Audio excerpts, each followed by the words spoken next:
Good morning, everyone. Welcome to the December 10th Budget Committee. We have no regrets from members of the committee. Are there any declarations of pecuniary interest? I don't see any. That's great. We have before us two items on the agenda. The first is the discussion item, the 2020 operating and capital budget deliberations, and the second is additional information requested by Budget Committee in relation to the 2020 operating and capital budgets. I'm just going to double check our staff don't have any additional information they want to provide to us at this point. Through you, Mr. Chair, not at this time. Very good. Members of the committee, before we move to the deliberations, are there any questions about any of the materials that have been presented to you and the additional information that's been provided? So looking at both items 1 and 2. Councillor, how's that feel? Thank you, Chair Adams. So I have several, all related to the appendix items. Is now when I ask those questions? Yeah, I think the best thing is to go through any questions or debate on any of the materials. And then we have, under item 1, I provided a recommendation for the committee to begin with for their consideration. And then, so let's start with yourself, and then Councillor Chisholm, I'll come to you. Okay. So on Appendix A, as it relates to student employment opportunities, just as a follow-up, do we know how many co-op or intern or positions we have built into the budget? Through you, Mr. Chair, I don't have the number of positions, but there is $360,000 in the budget for co-op students specifically in the various departments. So as a follow-up to that, in the report, it talks about being able to, if a department, if a grant came available, the department would have to be able to cover the share within their budget. Is 360 similar to what we have supported in the past? Through you, Mr. Chair, it is. Okay, thanks very much for that. I have a question on transit. So I understand that the concept of ride-hail is dependent on an ICIP grant being approved. So maybe if Director Cole could just answer a question for me.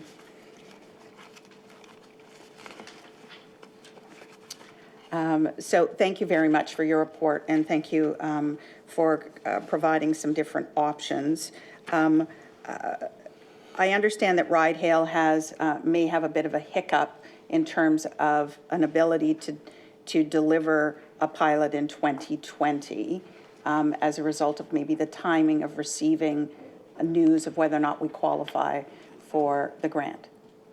Through you, Mr. Chair, that's correct.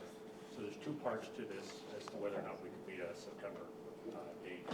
One is the ICIP funding approval. Two is the timeline for project implementation. ICIP funding we had hoped would move along more quickly, but we are only this week in discussions with the MTO on individual projects, clarification, et cetera. So this is taking longer than we anticipated. We think it'll be probably spring before we get approval on the submissions. Spring combined with the timeline for implementation would put us into probably Q1 of 2021. So as a thank you for that. And as a follow-up, I know that you have done lots of research and look at ride-hail as possibly a transformational approach to service in areas where fixed route is not as viable. Do I understand that correctly? That's correct. Okay. And so would it be your advice that we pilot ride-hail when we get that funding versus move to a fixed route structure? I'm sorry. Sorry. Would it be your advice that a ride-hail pilot is A, important, and B, would be preferable than implementing a change in fixed routes in a ward in the interim? Yeah, I think, through you, Mr. Chair, specific to Ward 3, it would be that type of service delivery model would be preferable to fixed route. we've tried a number of different versions of fixed route service in southeast Oakville, and they have not performed well. We think that some type of an on-demand service, that leverages technology is probably the better way to go to direct services to the people who need it, want it, when they need it and want it, and where they need it and want it. But this is going to take a little bit of time, and I think probably some further analysis on our part in terms of where and how, et cetera, and to learn off best practices from other agencies that are doing this now.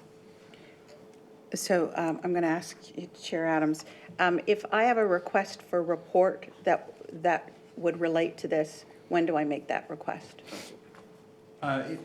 Probably best at council as a separate request for report. If you are looking to try to amend a future budget, for example, and you want staff to look specifically at an option for a future budget, you could either go through a request for report at council asking for a particular item to be reviewed and referred to the 2021 budget committee, or you could here try to make an amendment to motion to say that staff review a particular item for a future budget or something. There's two different ways of going about it. They end up in the same place. Okay, all right. Thanks very much. Still going. Yeah. Okay. I have a question on waterfront access. So I guess Commissioner Bell, just in terms of the ability to get in and out of, from an accessibility perspective at lake side. At one point, there used to be a mat or something that was available for major events so that on the cobble they could get in and out. Is that something that's built already within the budget? Yeah, Chris.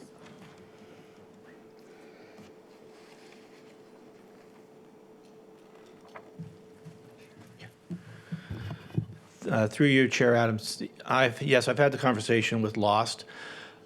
Due to the new pebbles, the new rock that's on the beach, they are much larger than the original one. So I've worked with Rob Kent to acquire a mat. I don't think we have it yet, but it should be available for the beginning of the swimming season on or about May 24th of next year. Okay, thanks very much.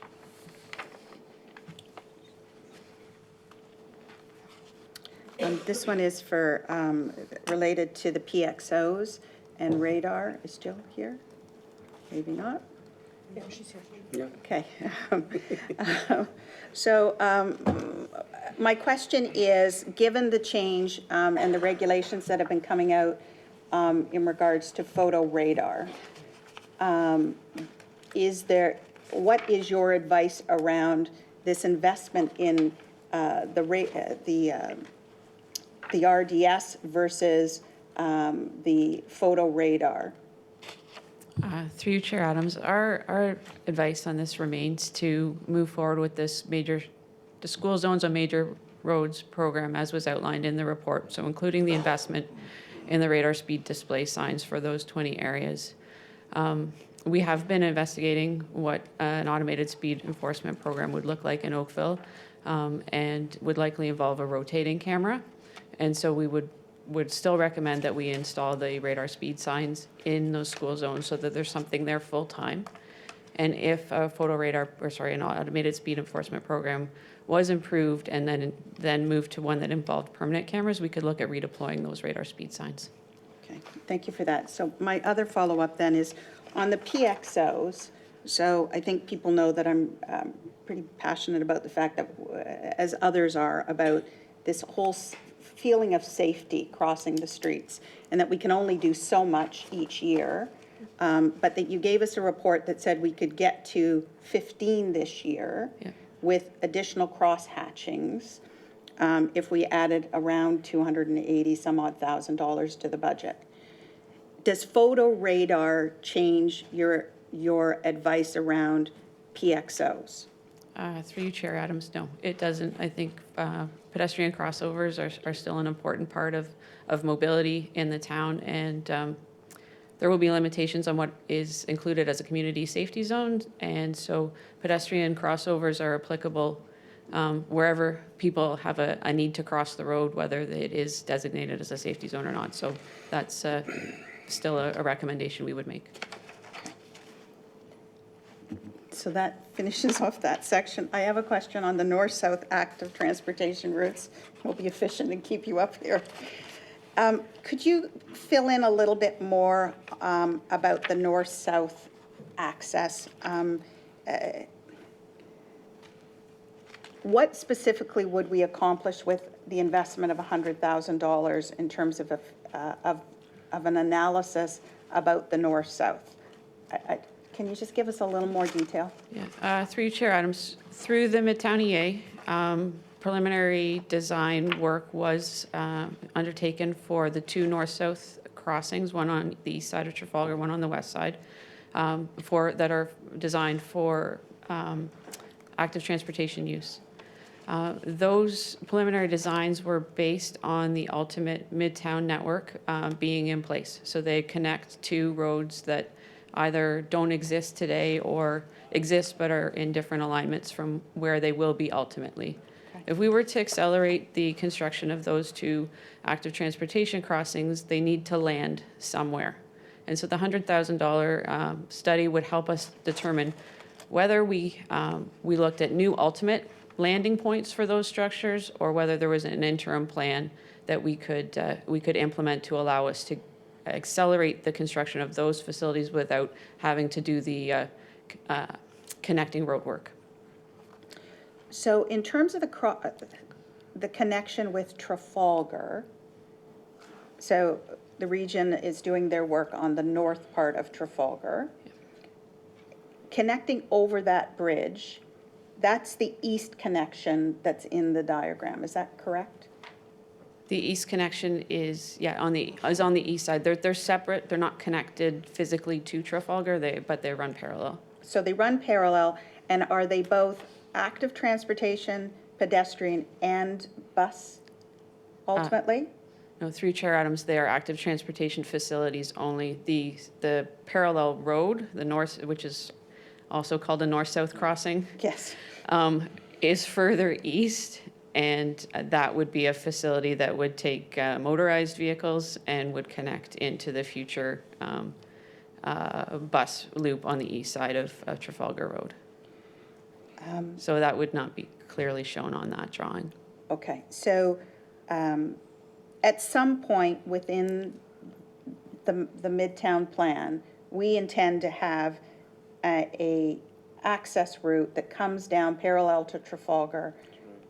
It may or may not be in the right spot, but right now it's approved by the EA, it's in the plan, and it's a question of funding. Do I understand that correctly? Yes, that's correct. And that the active transportation, I'll call it bridge, how much does that cost? So there were two structures. The one on the west side, the EA costs identified at just under $5 million.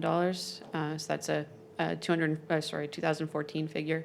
Okay. The east crossing was considerably longer, and it was identified at about $15 million, again in 2014 dollars.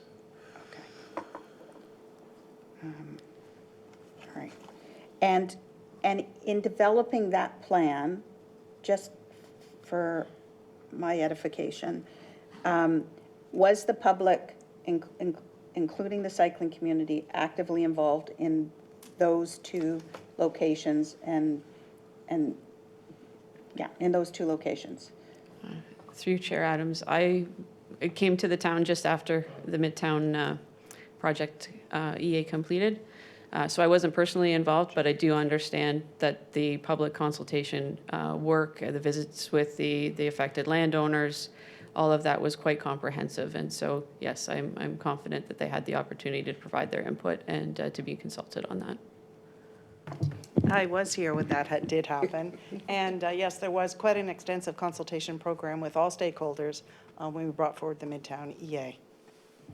So I guess my follow-up is, do we need $100,000 to perhaps have a conversation with the cycling community and bring them back up to speed on this plan? Through you, Chair Adams, if the goal is to reintroduce the Midtown Plan and advise and remind folks of what already has been approved, that's not $100,000. If we're looking at a way to accelerate the implementation of that infrastructure, we do need to invest in a study to do so. I would also indicate that we have just gone through fairly recently, within the last year, the Active Transportation Master Plan, which would have included all of the connections for active transportation within the town. And there was certainly a dialogue with the cycling community at that point. Thanks very much. You're on a roll, keep going. I've got to get back to where I was.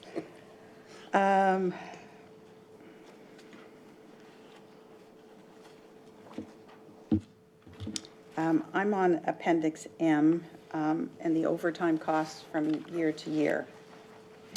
I understand that the town's done a tremendous amount of work around trying to manage costs in the budget, and the cost savings have been significant in the last year. But when you look at the overtime dollars, you still have to take a deep breath. I just have one section in particular I want to understand better, and that's under emergency services. So I don't know if I asked Commissioner Bell or if I asked Chief Durden.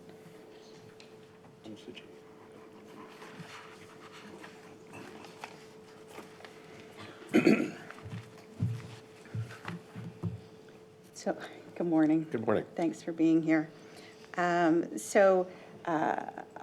sure that you would probably agree with me that you want your team well-rested and able to provide the services when they need to provide those services.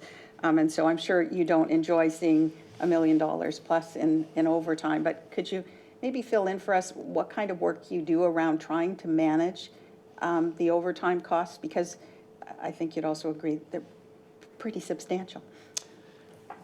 Through you, Mr. Chair. The overtime in fire has traditionally gone through short-term sick and long-term illness and injury. So we've actively participated in the tenant support program to try and monitor the illnesses as they come up and analyze what they're off on.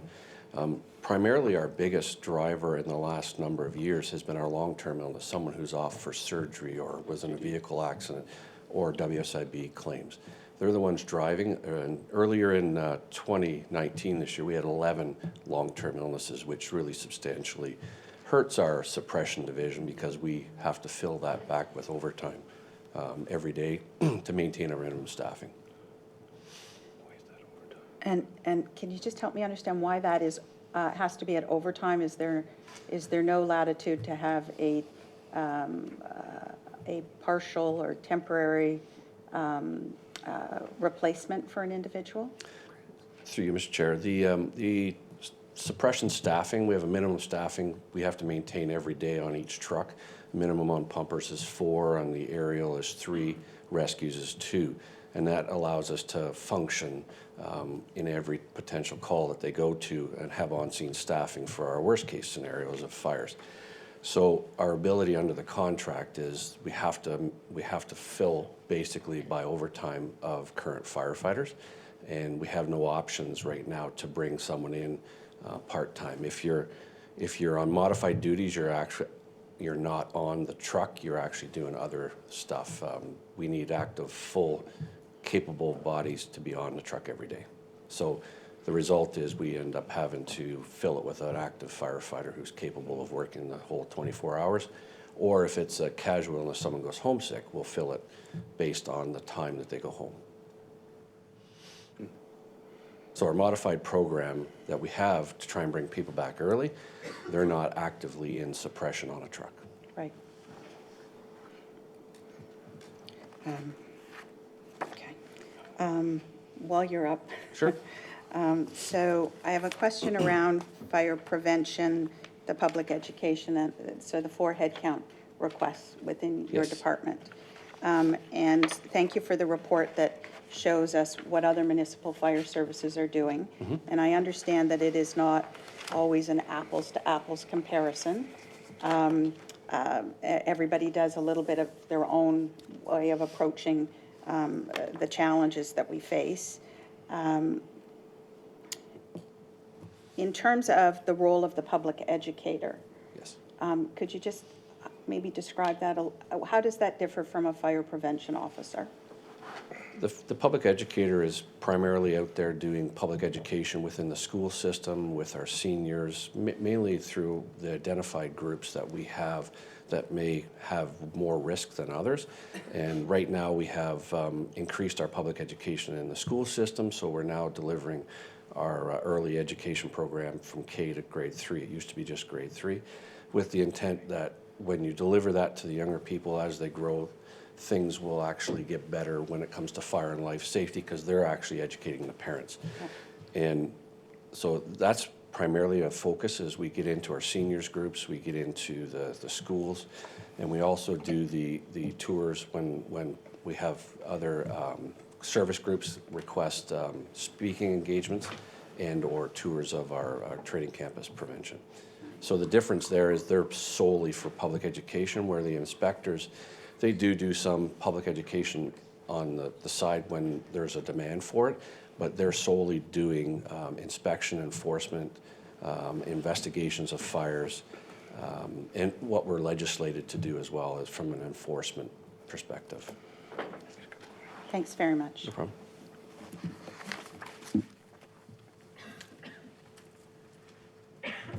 That's it for me for now. Excellent. Councillor Chisholm. Thank you. Through the chair, Brian, I need you back.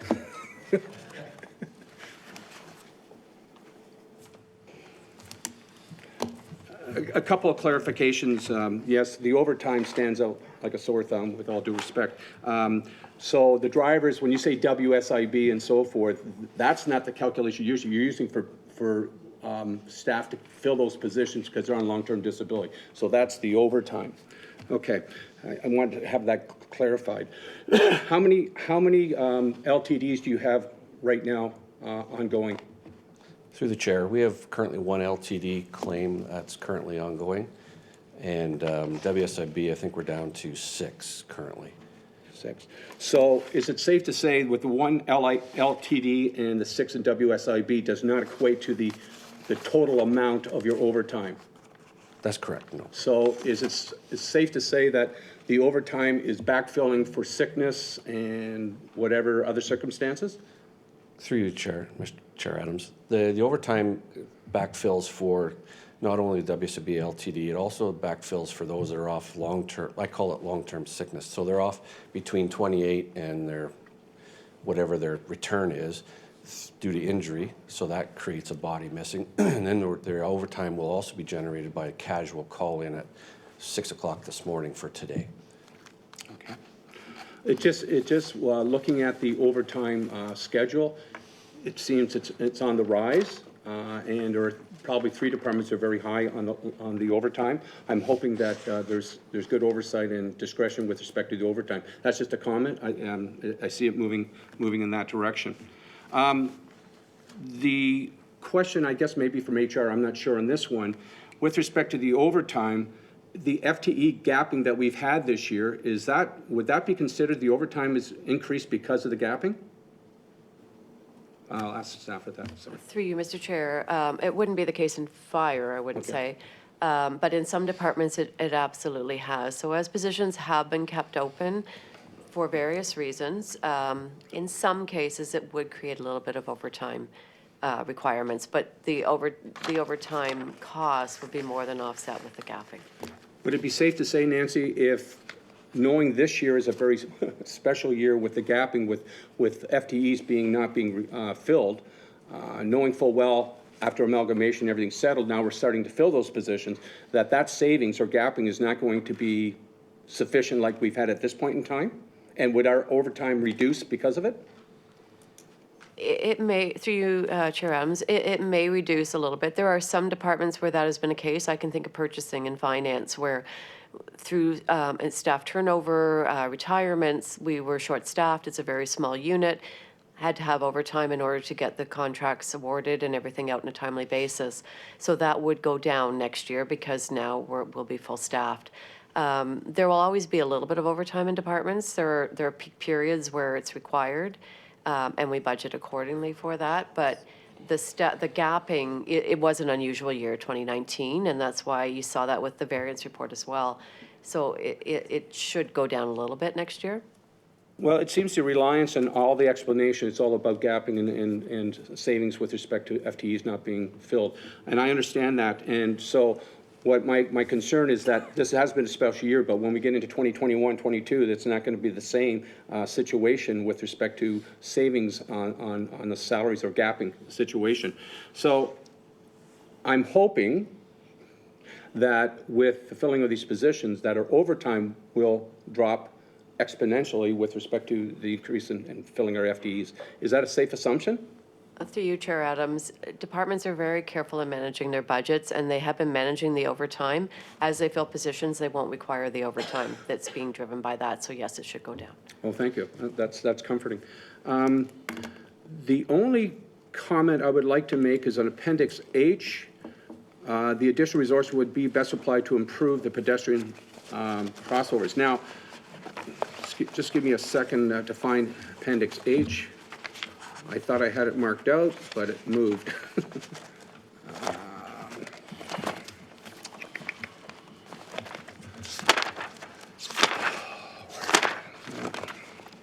Okay, top of head here. The PX overheads. To me, this is a real concern and a safety issue. Oh, thank you. Having the flashing lights on the top and not on the sides. I have witnessed, especially on Rebecca, I'm surprised we don't have a death, and not being dramatic. Within an hour of standing there and watching, people do not see it, and they're driving right through. I would support, and I think you need to identify where those overheads are concerned, that I would support a minor increase in the budget with respect to, because it is a safety issue immediately with that. So I just want to make a comment on that. Can this be built with, is this an additional above your budget, or is Jill, or is this, can we internalize this right now within your budget, your own budget? Through you, Chair Adams, the cost estimates that are in the budget submission that we made, so the 256,000, included building them as per the current standards, which do not include the overhead beacons. So it's the 30,000 would cover the existing and the proposed ones that are in this year's program. So above and beyond, Yeah. says $30,000. That's correct. Okay. And when we get to it, I will be supporting that. Thank you, Chair. I've got Councillor Robinson and then I've got Mayor Burton. This is another question for Chief Durden.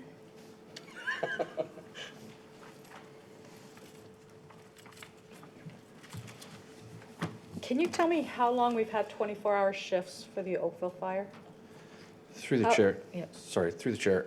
We first started the 24-hour shift in about 2008 on a trial basis, and it was negotiated into the collective agreement, I believe, in 10. Okay. Would you say that our overtime has significantly increased because of the 24-hour shifts? Through the chair, I don't believe it. You can say it significantly increased due to 24-hour shifts. I think the overtime has increased primarily due to our long-term illnesses. Our casual illness, which is calling in sick in the morning or the night before, has maintained that pace. There was a bit of a dip. Actually, when we went to the 24-hour shift, it went down for about 18 months, but it's come back to where it was prior to the 24-hour shift. Okay, thanks. That's good to know. Okay, Mayor Burton. Thank you, Mr. Chair. My question, I think, might best be taken by the acting Chief Administrative Officer.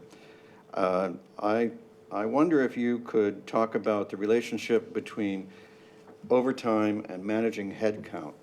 And in my business background, what we found was that it would cost more to have to hire the bodies that would fill the overtime need, those bodies would cost more than the overtime.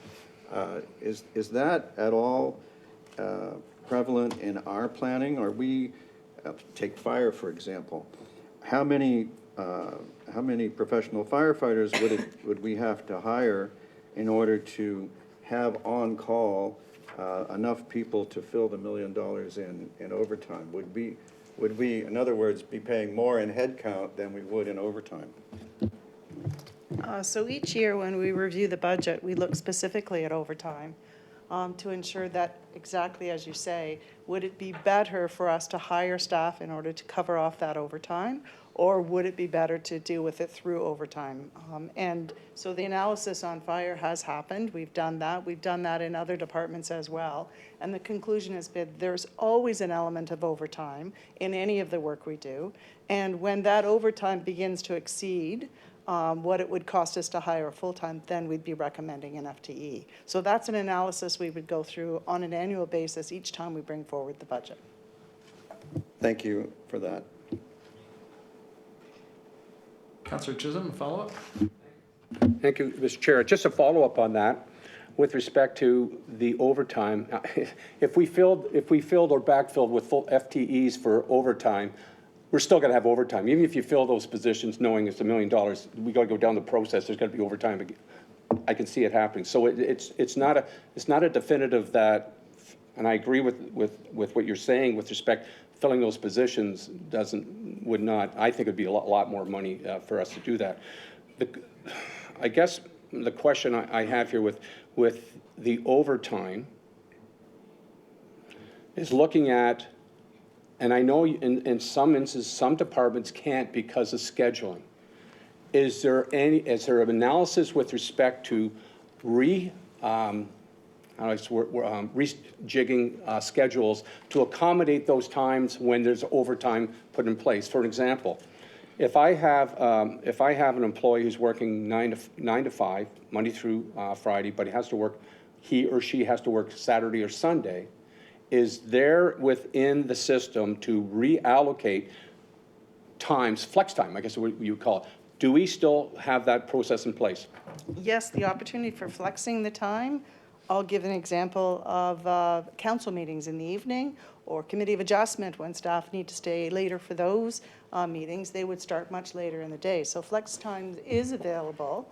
And when I answered the mayor's questions in terms of the things that we look at, we just don't simply look at the overtime and then translate that into FTEs where there is a cost savings in doing that. I think there is a whole process of looking at, can we deal with it through the flex time? Can we deal with it through other means in terms of work hours? Can we deal with it through re-engineering? Are we providing the right level of service? So I think there's a whole discussion in terms of what is the result of that overtime and what are the ways in which we can rectify it. One of them is an FTE, but there's all those other methods that you talked about, flex time, re-engineering the process, looking at our service level as well. Thank you. Okay, any other questions or stuff? Councillor Housefield? I have a question on leafing. I don't know if I can...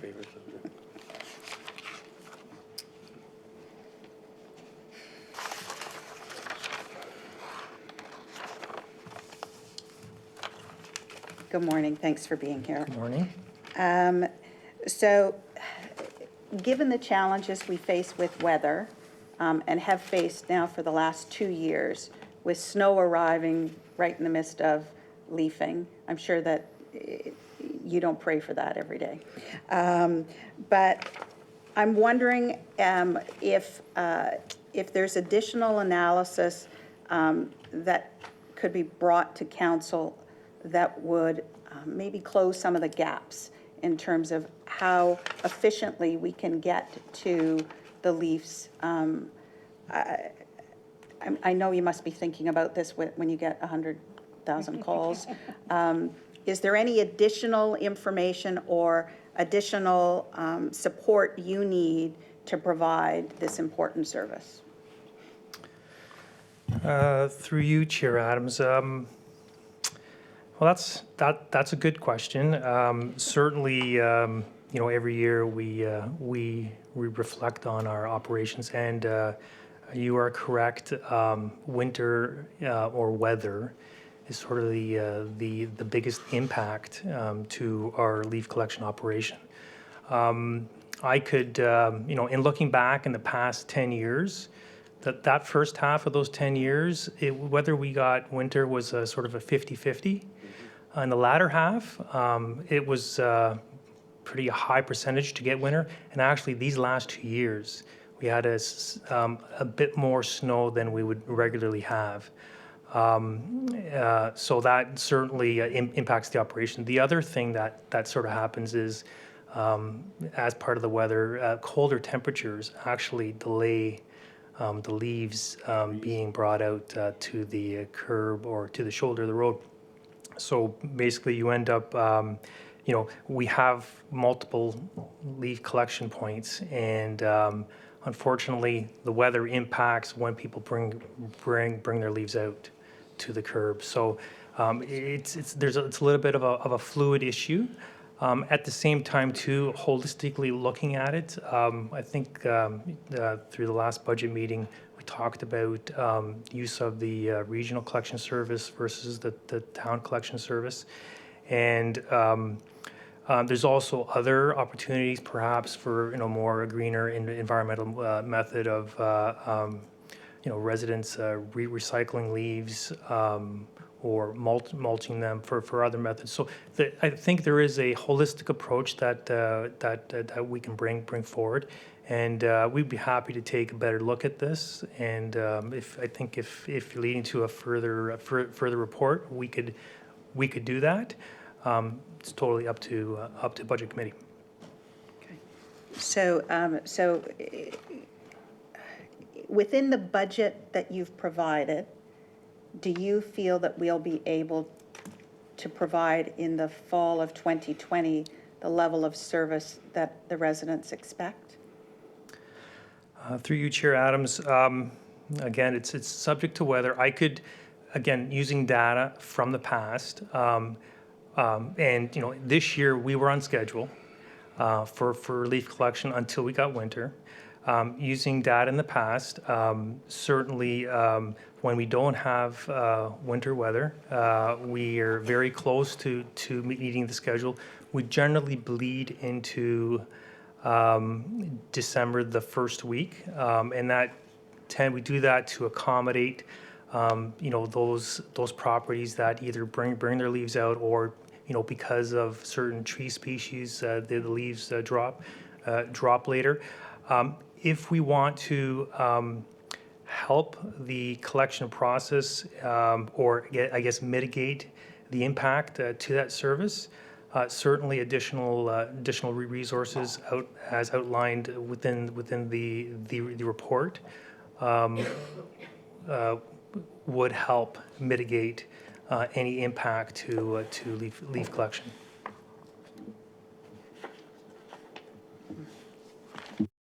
That's all I have for Enrico. Okay, Mayor Burton? Thank you. Yeah, it would be terrific if we could schedule the trees to drop their leaves according to our budget. And we do already spend 50% more on leaf collection than the city of Burlington does. So I'm sure that, as a matter of fact, I'm confident that we're going to finish leaf collection this year. We've got a good week ahead of us that looks very promising. Just might not be the exact day that people wanted. Mr. Chair, I'd like to move the revised recommendation that we have before us, that you've provided us. Okay, thank you. I have one more set of questions from Councillor Chisholm and then Councillor Hassett-Thiel. Thank you, Mr. Chair. Enrico, just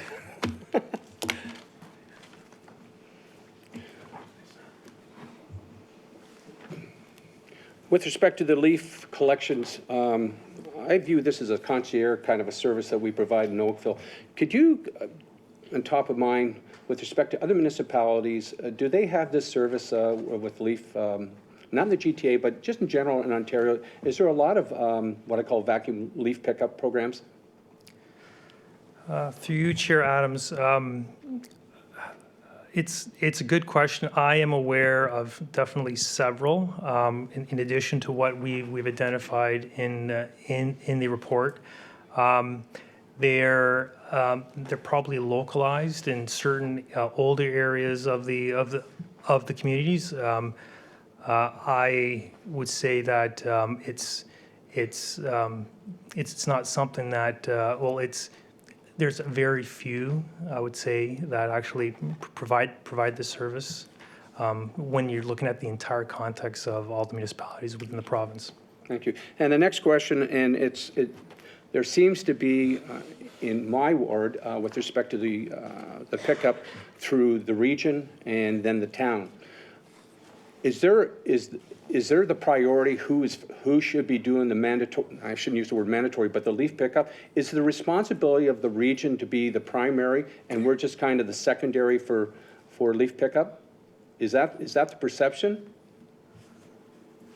Through you, Chair Adams. Well, if we go back originally to when the service was initiated, which was quite a few years ago, it was primarily to help residents and properties that have had a significant volume of leaves that would be really not practical to bag. Like they'd have hundreds of bags, right? Or not 100, like 100 bags, and we have expanded the service, and perhaps some of the areas could the residents could bag in those those areas. So it really depends on which area of the town we are looking at. Obviously the more mature historical areas, they're the biggest leaf drops that we see. Those are the areas that we have problems with in meeting the schedule. So I do believe that, like I said earlier on, there is a holistic balance approach. If it's not only about just bringing all the leaves that you have towards the curve, so either you can bag or even the town can collect. It's also about residents doing their part and helping the environment by looking at all their other alternatives to waste to disposing of their leaves. So I do believe the region plays a part and the town plays a part. So it's a question of what's the level of convenience that we want to give the property owner. That's really what it comes down to. And just to expand on that point, and I guess the question that you said earlier, and I've had some of the residents that have large properties, an acre and a half, and they've got, well, if I have to do this by bagging, I'm going to be 150 bags, and that seems to be a disproportionate of regular, not regular, but regular sized properties might have 5, 6, 7 bags, where you have the larger properties that are extremely high. And the other perception is that we as a council have promoted tree canopy and more trees. So the argument is that we're planting more trees, but you're not picking up my leaves on time. So these are the challenges I see going forward. And I just the understanding, I would not want to be in your position every fall with respect to leaf, and I totally understand your challenges and your stress. So leave it as that. I think the whole issue of leaf pickup and vacuuming and bagging is a concern, because what I'm suggesting from my residents' feedback that the town is the primary leaf and not the region, because they don't want to bag, especially large properties. So I just leave you with that. Thank you. Okay, Councillor Housefield, did you have another question? Or a process question, or? I have a question for staff and then a process question. So this one is for Director Stevens. I just want to clarify on the overhead PXOs, the flashing lights.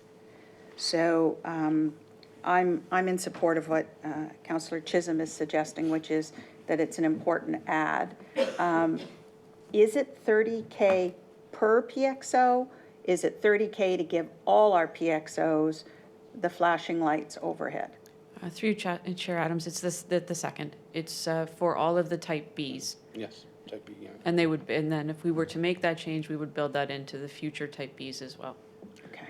So the ones that we have, that we're going to build this year, those 10, Yep. are they type Bs? There's a combination, through you, Chair Adams, of the type Bs, the type Cs, the type Ds. So the type Bs are the ones that have the overhead signs over top of the road.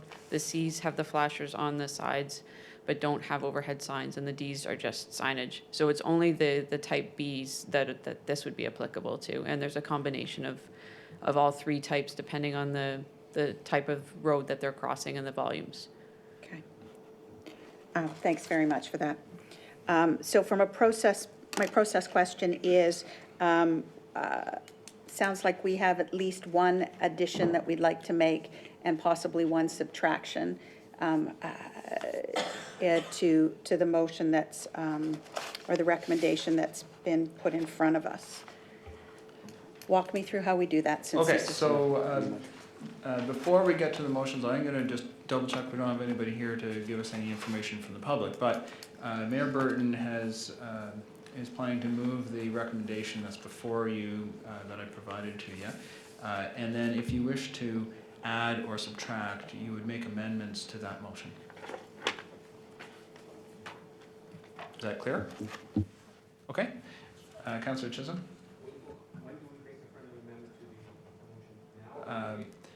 If you'll give me a minute, I think we're done with questions of our staff. Are there any more questions of our staff? No? I don't think there are any members of the public here, but I'm going to double check. Is there anyone here from the public who wishes to provide information to the committee? I don't see anyone. Then I'm going to just double check here to make sure that anybody watching online knows that any member of the public wishing to speak further regarding an issue on the 2020 Budget Committee agenda for today may appear before Council at its meeting on December 16, 2019 at 7 p.m. when the recommendations from this meeting will go forward for final consideration. If you wish to speak as a delegation, please sign the sheet located at the back of the room or notify the Clerk's Department no later than noon the day of the Council meeting, and any PowerPoint presentations must also be forwarded to the Clerk's Department no later than noon the day of that meeting. Okay, so the question that you had, Councillor Chisholm, is how to proceed. So Mayor Burton, you're moving the recommendation that's before us. So that is now properly before us with respect to item number 1 on our agenda. That's the 2020 operating and capital budget deliberations. When we finish with this item, I'll have somebody move the receipt of the other materials under part 2. So we now have before us the revised recommendation. I wonder if our staff could put that up on the overhead. So that's what's been moved by Mayor Burton. Are there any amendments that are being asked for? Councillor Chisholm. Thank you, Mr. Chair. A friendly amendment to that the PXO over, the wordsmithing can be, this is just top of mind, that the PXO overhead flashing be added to the top of the bars for type B PXOs. So I think so I'm looking on page 46 of our agenda. The very last bullet says upgrade existing type B PXOs to have flashing lights on the overhead arms when actuated, estimated cost $40,000. This is subject to further review as it would differ from the current Ontario Traffic Manual standard wherein type B PXOs only have flashing lights on the side pole. That's what you're moving forward? And could I ask our staff, is this intended to be a one-time issue, or is this an operating budget impact? Yeah. It would be a capital expense, so it would be one time in order to upgrade them. And then from there on, all the other type Bs would be upgraded, but that would be, again, a capital expense for the newer ones. And so this would be an amendment under part 2. It would be a new section D that would have to be incorporated. Do staff have a recommendation to us with respect to a funding source for this? Through you, Chair Adams, I would recommend the capital reserve. And so I think the amendment that's being put forward, and we'll have to test to see whether it's acceptable to the committee, but it would read that the 2020 recommended capital budget as presented in the 2020 capital budget document be approved subject to the following adjustments. And you'd have to add D, that a new capital project be added to upgrade existing Type B PXOs to have flashing lights on the overhead arms when actuated in the amount of $40,000 to be funded from capital reserves. Yeah. I'm hoping that somebody captured that. Don't think I can type it on here. I'm not, I don't think Through it's- you, Why don't you, Chair Adams, I would suggest actually that you may not want to include the word existing. I think as Director Stevens has indicated. I'm sorry, this- could you repeat that? You may not want to include the word existing. I think you had that in there. Existing PXOs, because I think as Director Stevens had presented it, would allow us to upgrade the existing ones as well as ensure that the newer ones that we'd be bringing in would also meet that standard.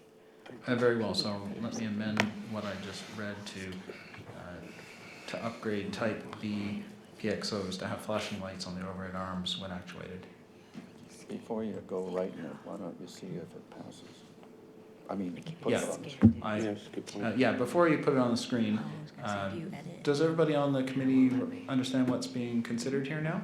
Are there any questions about that? All right, Oh, so, hold Councillor, how's So, it? not a question about that, but I have another amendment.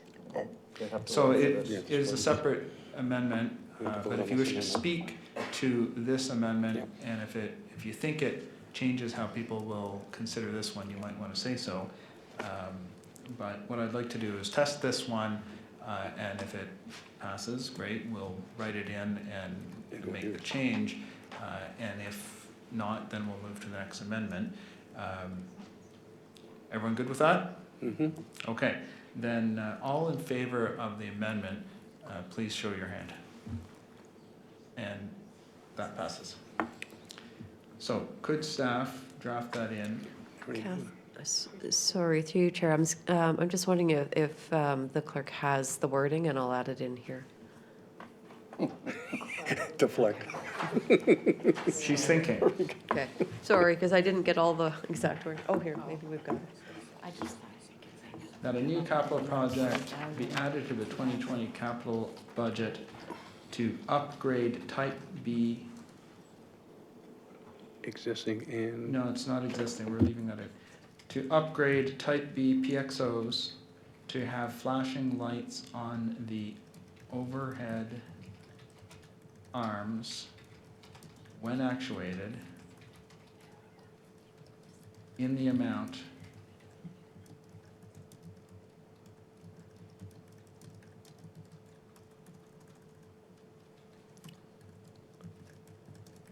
of $40,000 to be financed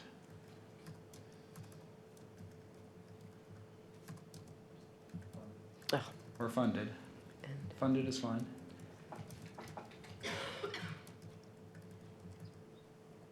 Okay? Good with what's been drafted there? Okay, I think we're finished with that one. Councillor, how's it feel? I think you wanted to test us with something else. I'd like to have an amendment that there be a provision of only 2 full-time equivalents to emergency services for 2020. And I'd like to speak to it when the time is right. And let's just make sure we understand what you're trying to do here. So you are trying to make a reduction to the operating budget through the reduction in staffing in emergency services? Yes, I'm suggesting that we only approve 2 full-time equivalent headcount for emergency services for 2020, not the requested 4. Could staff help me with how that ought to be worded if it was to go forward and what the impact would be? Because I don't know whether we've actually got a number associated with that.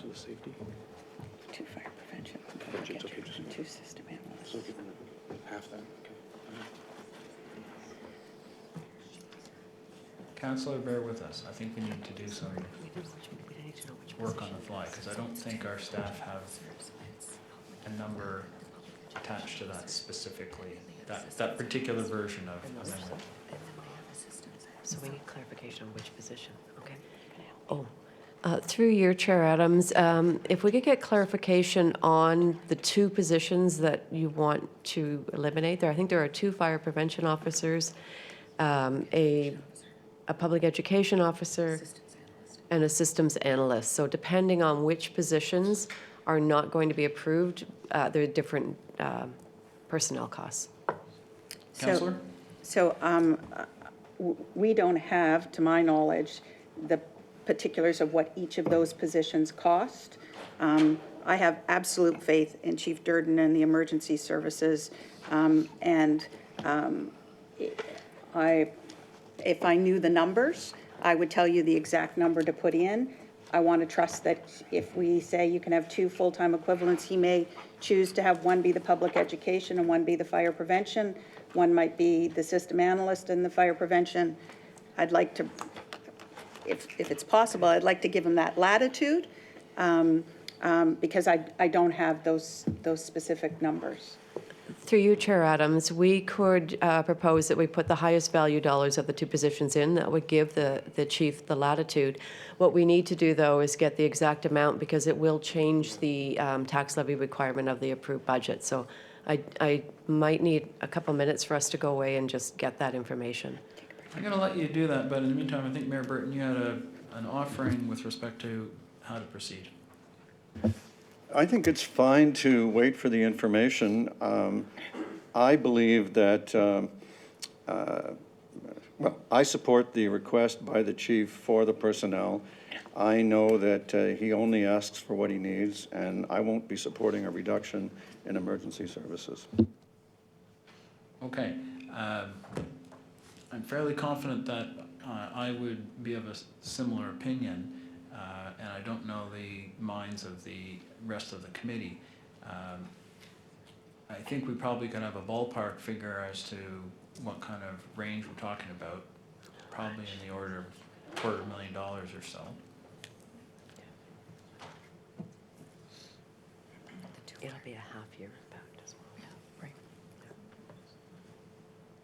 I think information might be being walked down the aisle here, so.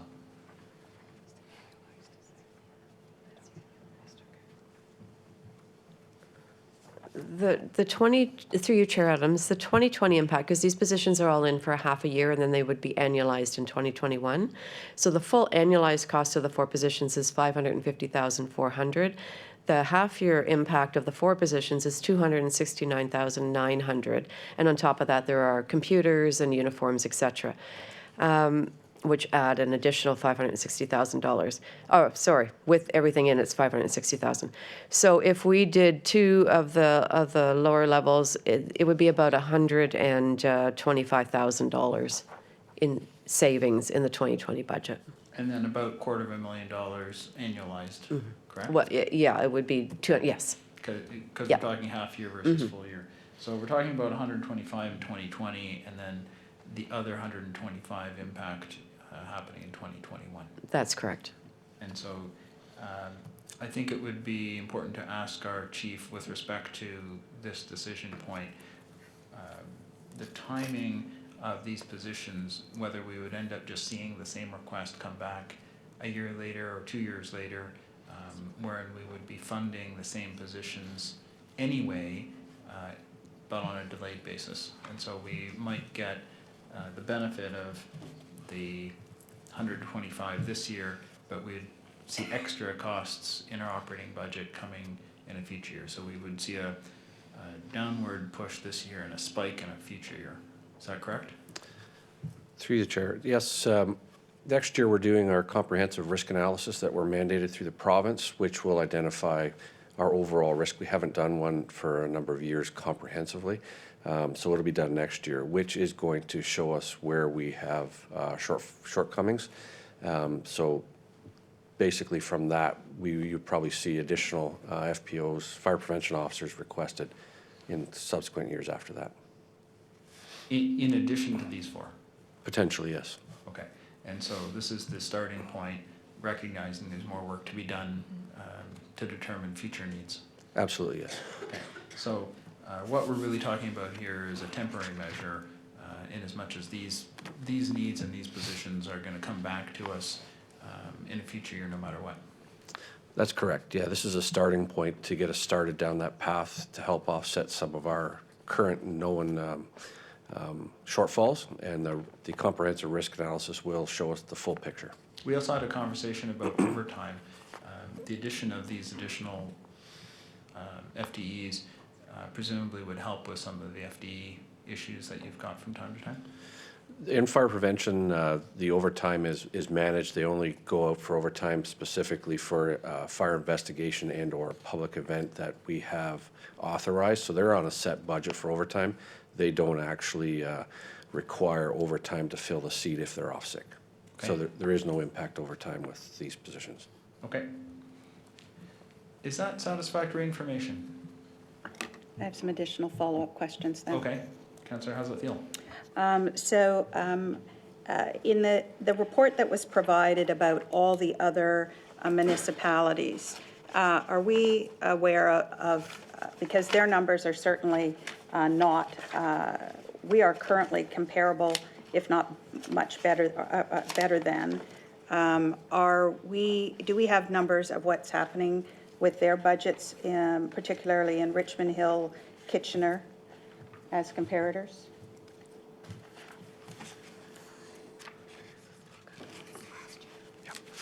Through the chair, yes. I spoke with the chief of both Kitchener and Richmond Hill over last night, this morning. Kitchener is adding 2 additional fire prevention officers in 2021, and Kitchener had 1 in this year's 2020, but it's been deferred to 2021. The other thing to note is Toronto has added, in surplus of 24 additional FPOs over the past year and a half to increase their inspections and enforcement. And Mississauga also just underwent a huge study, comprehensive risk, where they've added a program now that they're going to keep adding over the number of years to try and address their shortcomings as well. So if I understand you correctly then, so Kitchener, which currently has, I'm not sure what a VO is, but they have, I would say it's 7. They'll be going to 9, which doesn't include their public educator. They're 2 public educators. And I'm sorry, Richmond Hill, you said what?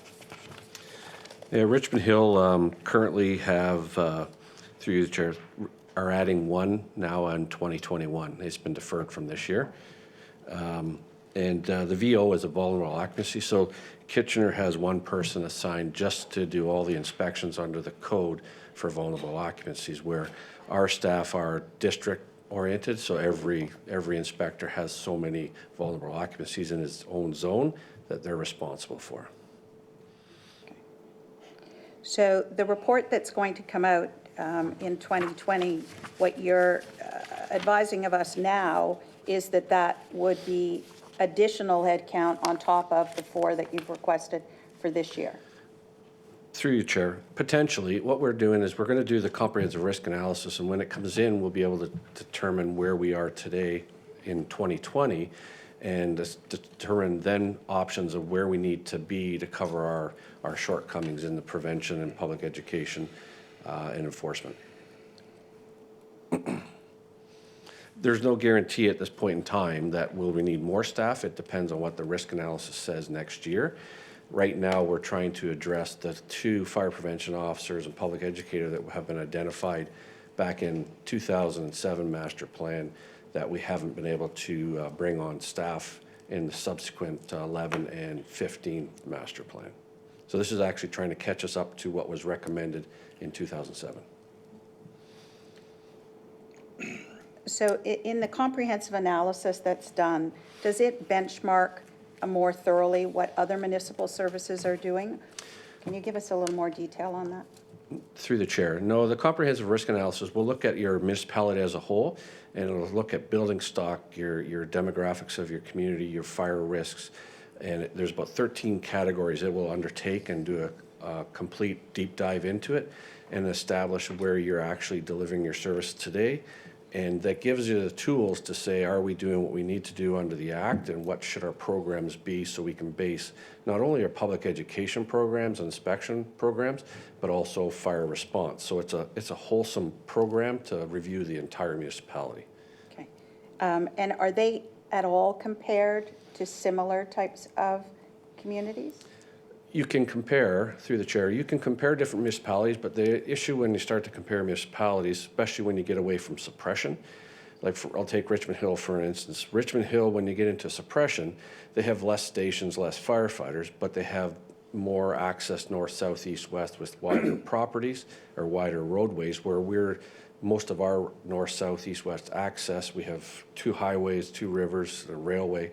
It slows our response down. So you have to take in the whole geographic demographics for response. When you get into prevention, at the end of the day, prevention and public education is legislated under the Act. And at the end of the day, you have to maintain what you're supposed to do under the Act, but then to move it forward is basically the level of services established by recommendations and set by council itself. So some municipalities are just doing bare minimum because that's where they want to stay. My personal belief is we need to move those yardsticks forward and have a more safer community. And because the more public education, more inspections, enforcement we do, theoretically, the less fire calls we do. So it's another way of, at the end of the day, fire prevention, public education need to be the first line of defense. Yep. And unfortunately, when the trucks have to respond, that's actually a bad day. And we've actually, hate to say we've failed in our public education, but sometimes accidents happen. So if we need to put our focus on prevention, public education, and historically the calls will recede and come down. Our data from early 2000s is we were running fire calls per 400 a year, and in the last 5 years we're down around 140. And that's attributed to public education, fire code enforcement, and the building code and fire code changes. So we see the product of our hard work before, and we just need to keep moving those benchmarks forward, in my opinion, so that we have a safer fire life safety community. So as a follow-up to that, your team has done a tremendous job reducing and keeping the public aware of and putting fire prevention in place. So we already have a very strong performing team. Would that be fair to say? Through the chair, our team right now is just maintaining what we're required to do under the Act, which is the public education piece.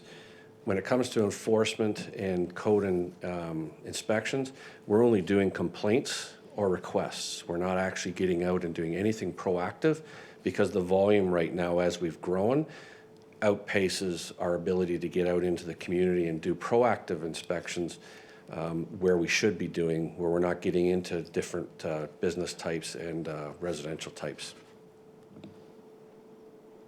A lot of the times we'll do an inspection such as a high-rise.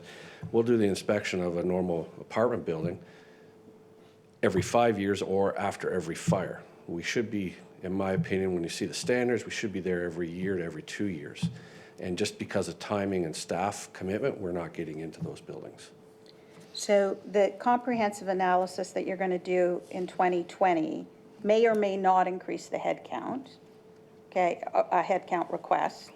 But what you're identifying is that you feel there's a significant enough gap to support that this is truly what you absolutely need.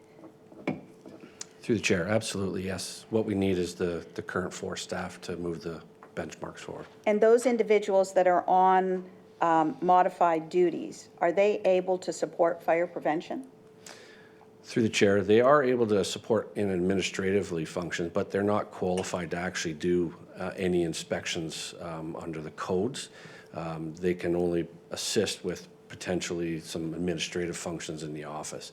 We have to, those that are modified, we have to watch what they're capable of doing physically, but when it comes to code enforcement, they're not able to actually do a code inspection because they're not qualified as what a fire prevention officer would take to become qualified to do that job.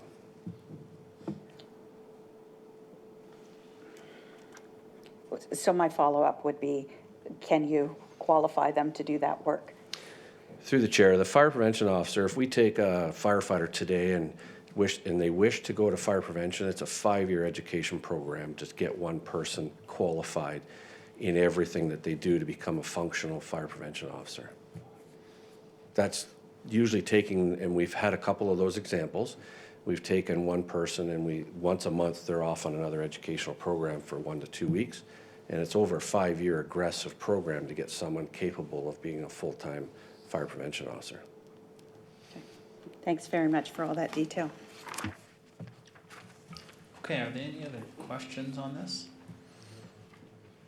Okay. Is there a final number associated with this, or how, what information do you have for us now? Through you, Chair Adams, if we were to reduce the budget by the 125,000? Is Yes, that, that's the I think question? that's what's, Councillor, are you still moving forward with this amendment? I am. You are, okay, so let's figure out what the number is. Is there, do you actually have the figure? We know that it'll have a downward influence on this figure.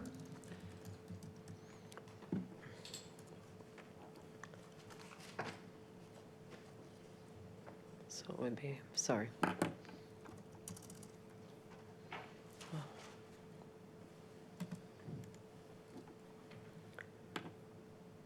Oh, sorry, it would help if I put a negative there. This mouse is really.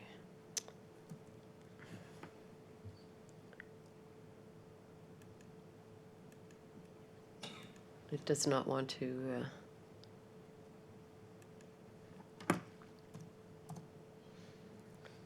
It would bring the town share of the increase down to 3.02% and the overall tax rate increase to 1.98%. Okay, and we also know that it would have a similar impact in the following year. That's correct. Subject to it not coming back as an additional request, and coming back into the budget. That's in a correct. future year. Which we've heard it's likely to come back. Councillor Chisholm, do you have a question? My apologies, Chair. I should have asked this question, or what was Brian brought forward was this risk analysis comprehensive report. I have some reservations on this to the 4 positions down to 2. I understand the logic on this, but would we not wait till this report comes forward, because we have really not a clear idea or definition of what's going to be impacted? I think I understand the proactivity, but I'm not sure, I'm not convinced, and I don't have a comfort level with respect to hiring these positions, knowing full well with this risk analysis comprehensive report coming forward. Through the chair, the comprehensive risk analysis is going to take a bigger picture of everything. It will analyze the entire fire risk to the community when it comes to suppression, prevention, public education. The current 2 fire prevention officers, public education officers, are definitely required now to move the benchmarks forward in a proactive way, so that we are able to get past just meeting the minimums under our requirements under the Act. When the risk analysis is done, we'll have to sit down and say, what is our programs and how are we meeting the risks? And then we'll bring reports back to council at that time for the entire risk analysis, so that we can make recommendations across the board. But ultimately, in my opinion right now, we require those 2 FPOs and public educator to move the benchmarks forward, so that we are creating more than just doing our bare minimum under the Act. I guess we're on the next question with, and to drag this out, I understand that, but what happens to the risk analysis saying that you don't need that, I'm just being obscure now, don't need these safety prevention officers? We are meeting our requirements. So what happens after that? The risk analysis, through the chair, the risk analysis won't say we're meeting our requirements. The risk analysis is going to tell us what our risks in the community are, and it's up to us to make a recommendation, bring back to council, is here's our risks and here's how we're currently managing those risks, and then we'll make recommendations that we're either moving the yardsticks forward to address that risk, or council gets to make their recommendation, we maintain what we're doing. So you would it suffice it to say that these prevention officers are under the umbrella of risk? The prevention of, through the chair, the prevention of officers are currently under the umbrella of mitigating some of the risks at the forefront, so that they're able to get into businesses and residential buildings to do the inspections and enforcement, so that we minimize the risk before we have to send the trucks down the road. My suggestion with respect to the safety, that's the proactive and the safety officers and so forth, because we look at firefighting as suppression. And I think everybody can get their head wrapped around that. Where it becomes a challenge is these fire prevention officers and going out and doing education, going to special events and so forth, would be perceived that, oh, they're not a real impact to the operation, so why do we need these positions? What you've told me this morning, I have a comfort level with respect to the proactive is the measurement of education down through the process reduces firefighting or fire, and you've indicated that. That's a measurement. Is there any metrics with respect to the education part in relation to the reduce in firefighting suppression? Is it anecdotal or is it calculated? Do you have a benchmark with respect to that? So something that can be measured. Through the chair, it's anecdotal. What they've looked at is through the ULC and other agencies have looked at the amount of education and enforcement that has gone on in the last 10 to 15 years versus previous history, and the code enforcement has reduced our risk. And they know that when they educate the children at schools about fire risk, 9 times out of 10 they're going to go home and have some conversation at home with their parents. We see it at our own functions, Fire Prevention Week. The parents come in and they say that John or Jane has actually come home and told us we need to do a fire escape plan, we need to check our smoke detectors. So there is anecdotal evidence that says the more we proactively go after public education and enforcement, it will reduce the risk of having a fire in a home or a residence or industry here. Okay. Last point, with respect to accommodation or reallocation of FTEs or staff personnel, and I was quite set back that it takes 5 years to train an education officer. I don't know what that entails or what the detail is. I'd be interested in what that detail would be. Is there consideration through the fire, through your office with respect to looking at reallocating, saying fire suppression is reduced, and I know you're mandated by the province with respect to manpower, is there flexibility within the complement of staff to look at reallocating fire suppression officers into other areas of responsibility on a proactive basis, as you're saying, with respect to education? Through the chair, as far as the suppression staff are concerned, we can't really reallocate them to other divisions because we have to maintain our minimum staffing and suppression in case of a call. So they technically are still full-time staffed at a station in a 24-hour cycle.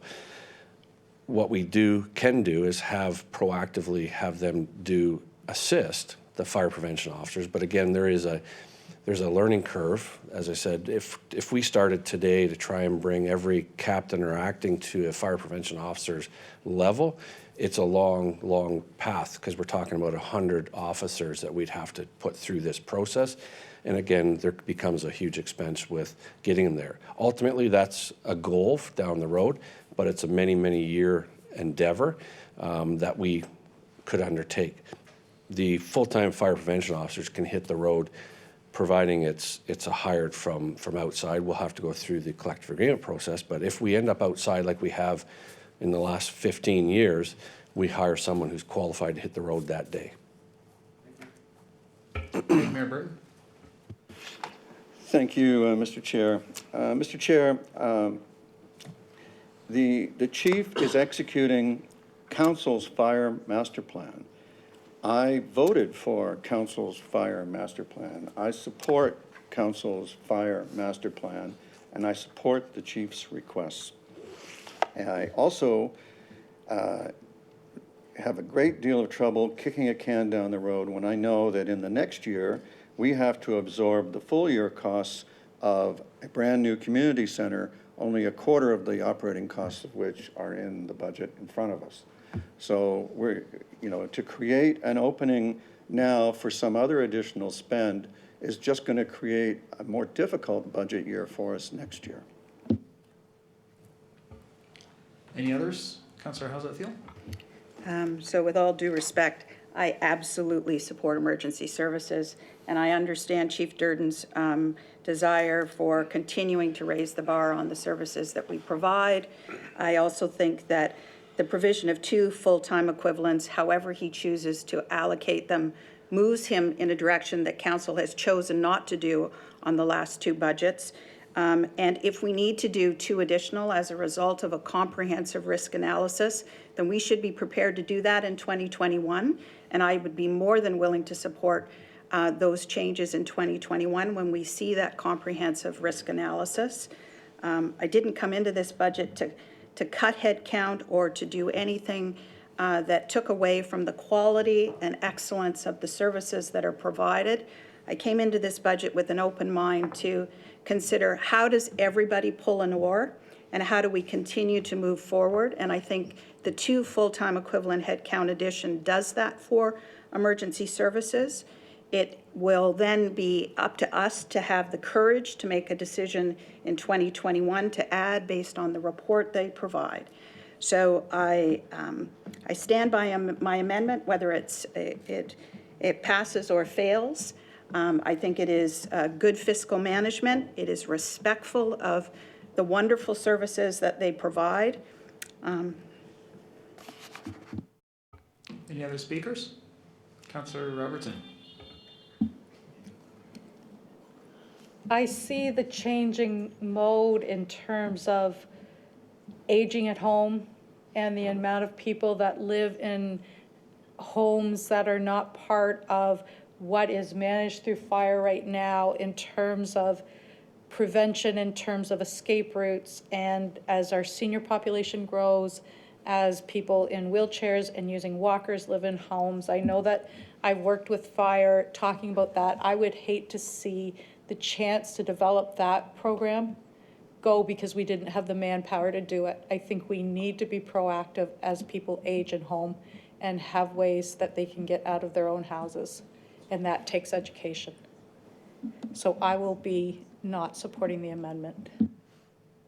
Any other speakers? So the amendment that's before us would read, so it would be a modification to Part 1, that the 2020 recommended operating budget as presented in the 2020 operating budget and the 2021 to 22 forecast budget document be approved subject to a reduction in 2 FTEs and a financial reduction of $125,000 in the tax levy and the fire prevention services. I think does that capture it accurately? Looking at our staff to make sure that. Through you, Chair Adams, yes, it does. Okay, so that's the amendment that's before us. If that it meets your desires, Councillor Hasletfield? Okay, did you have something else to add? You raised your hand. No? Okay, so I'm going to call the amendment. All those in favor of the amendment, which is to make the reduction? All those opposed? Okay, the amendment fails. If staff wouldn't mind on the spreadsheet removing the $125,000 amendment?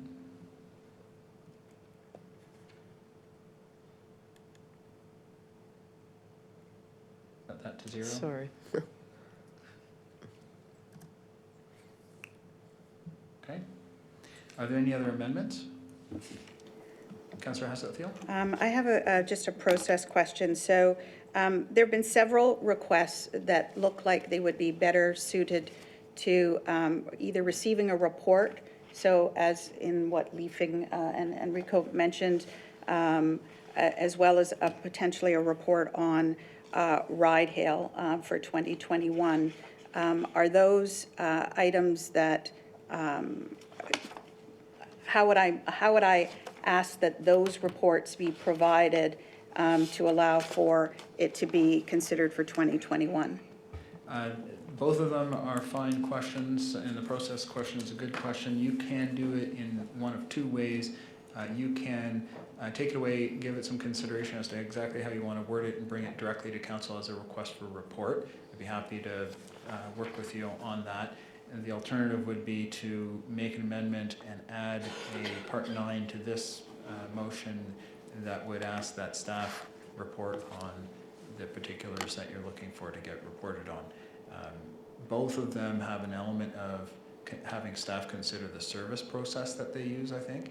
And from that perspective, it might be best to bring it through to council because it's not just a question of the financial impact. You're actually asking for staff to consider the way in which they operate, I think. Is that correct? Particularly on the leaf collection issue. So leaf collection in particular, but it also,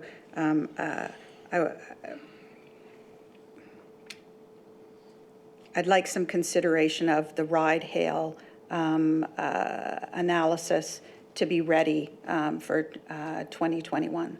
So what I might say, and that is also a bit of a service question because you're looking at, there's a couple of questions that come to mind on the ride-hail process. One is how should it be implemented, where should it be implemented, when should it be implemented on a pilot basis, and should we consider it being piloted in more than one different location or in a set of locations? So there's a bunch of questions I think staff could consider on that. When you bring it forward for a request for report, you could tag it with a particular ask with respect to the timing. You could bring forward a request for report that said that staff look at the service provision of transit through a ride-hail app or something, and do so in time for it to be considered as part of the 2021 budget. And so you can certainly get it there by doing that. okay. So if you'd like, I'd be happy to work with you to make sure it happens. Okay. Are there any other amendments? Okay, I don't see any other amendments. So I'm going to call then the overall question on the recommendation that's being moved by Mayor Burton with the amendment under 2D. And I'm happy to see part 5 here that is asking staff to bring our follow-up budgets to us with an overall property tax increase in line with inflation going out to 2023. On that particular question, in the past, there have been questions around whether a council should direct a future council with respect to its plans. And this is designed to allow a future council to consider that budget. And of course, it's up to them to determine whether they want to pass it or whether they want to make changes to it. But it gives them a starting point for consideration. All right, all those in favor of the recommendation? Any opposed? That's carried. Thank you very much, everyone. That deals with item number 1 on the agenda. We have item number 2, which is the additional information requested by Budget Committee in relation to the 2020 operating and capital budgets. The recommendation is that the December 3rd, 2019 report from the Financial Planning Department be received and the recommendations contained in Appendix A through O be approved as follows. And as I go through them, each of those note that they be received for information. Could I have a mover of this piece? Councillor Hazlitt-Thiel. Any questions on this? We've had lots of discussion, but Councillor Hazlitt-Thiel? I just want to express my, my sincere thanks to staff for their patience. We got a lot of reports, I think more than we have asked in the past potentially, and I really did appreciate the detail. I did appreciate the thoroughness. You made the process much easier for us that are relatively new to it, and my hat's off to you for all of these. Very good. Any others? All those in favor? That's carried. Thank you, everyone. Everyone, that deals with all of the items that are on the agenda. I want to thank everyone for their consideration, their thoughtful debate this morning, as well as throughout the process. We had a number of delegations that came forward to us with information for our consideration. We had a fair bit of outreach to the community. We had discussions with the chamber, the residents associations, and back and forth with our staff. Again, I want to reiterate my thanks to our staff for their quick turnaround on all the requested information. We have done similar things in the past, and every year you guys step up to provide a whole lot of information in a turnaround period of only a couple of weeks. And we very, very much appreciate your diligence in getting that to us on time. And so thank you, everyone, for stepping up to make that happen. I look forward to coming to council next week and finishing up another budget season. I look forward to working with all of you over the next seasons. Thanks very much, everyone, and we're adjourned.